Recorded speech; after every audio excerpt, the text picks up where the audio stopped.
Hi there, I'm Gerard Evans, co-author of the Turning Point book, co-written with Jon Wilde, and it's a book about mindfulness and changing your life with mindfulness. This section I'm going to read for you now is about loving kindness, also known as compassion, self-compassion, and so on. And this part of my journey into mindfulness changed everything for me. So it's really quite an important part of the book for me, and it's also quite an important part of, obviously it's an important part of life, and I think if you fold in more and more loving kindness, more love into your mindfulness practice, that is really the glue, it's the energy, it's what makes it work, essentially, I believe. So here's a little bit of me reading from the book about that. And it starts thus. Loving kindness changed everything for me. Over the years, as I'd segued from youth to middle age, I'd lost something. I just wasn't sure what. Now, I think what I lost initially was the skill of being kind to myself, of being my own best friend. Pressures of family and society to be a success, in inverted commas, inevitably lead to feelings of failure, in inverted commas, whenever I fail to attain the standards set for me, or indeed by me. So what did I do? I dealt with this by resolving to try twice as hard in the future, doubling my standards and, of course, failing even harder.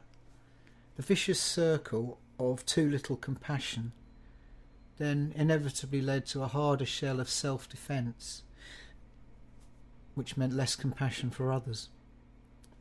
But with loving kindness, for the first time in my life, I made a deliberate, conscious decision to fall in love with myself again, to forgive myself and to be kind to myself. And the pressure that fell off my shoulders almost instantaneously was a revelation. Then as my shell softened, so did my outlook on other people. So how did this occur? It started happening every time I forgave myself when I was distracted during a meditation. This in turn developed into an absolute lack of judgment whenever thoughts turned up during meditation. Practice. From there, the more often I meditated, the easier and more obvious it became to practice a loving lack of judgment towards myself and towards others in all kinds of life situations. So, when people behaved in a way that I found really unpleasant, I was able to ponder that if up to that point I'd had that person's DNA, I'd had that person's DNA and that person's life experiences, then I too would be behaving like that. And that was the way I replaced anger or judgment or hostility with sympathy and an attempt to understand. By the way, I choose my language very carefully in these situations when I talk about behaving in a way I found unpleasant, because the words that we use can have a very big influence on how we think. So judgmental concepts like bad behaviour are particularly unhelpful, for me at least. I started walking down the street repeating mantras to myself as I would in loving kindness meditations at home, but simplified. So things like, may I be peaceful, may I be healthy, may I be happy. And one of my favourites was to extend this to as many people as practical as I walked down the street, silently of course. May you be peaceful, may you be healthy, may you be happy. And as I did this, people ceased to be a mere backdrop to my walk, and they kind of came to life.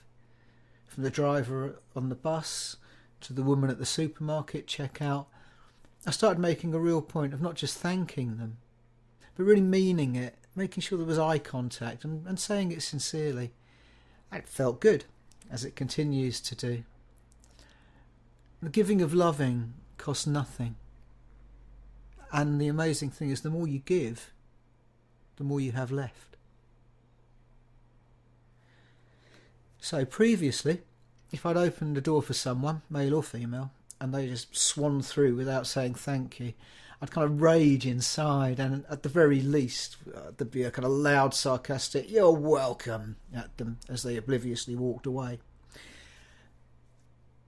Silently sending them good wishes instead, I felt far better. I was taking control of my reactions.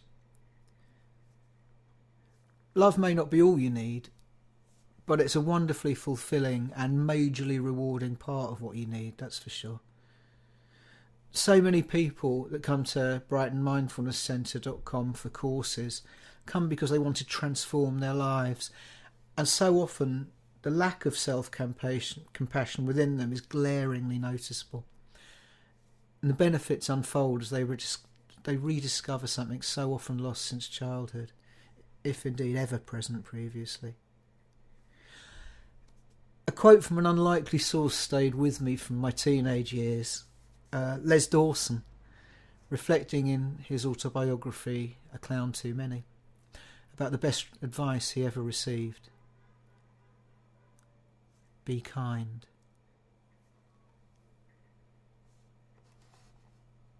Be kind.